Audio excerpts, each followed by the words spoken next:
هنا سكاي ووك، اعلى قمة في جبال تطرة عشان تشوف الشلالات الخضراء. وهنا مدخل التذاكر عشان لما تيجي تكون مذاكر، ومكتوب هنا في بارك للكلاب. ازاي ما اعرفش، بس لو معاك كلب عايز تركنه هتركنه هناك.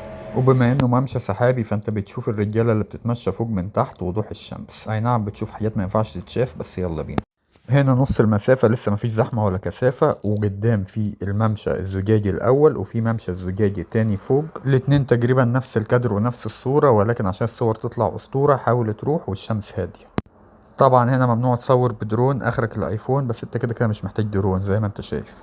طبعا المشي كيلوهات ومسافات، ولكن مش متعب، والمبنى كله معمول من الخشب زي ما انتم شايفين، او الاعتماد الاساسي على الخشب، وفيه كابلات. واخيرا وليس اخيرا وصلنا القمة. زي ما قلت لك مكتوب ممنوع تطير طيارات وتعمل حوارات. تعالوا بقى نتفرج.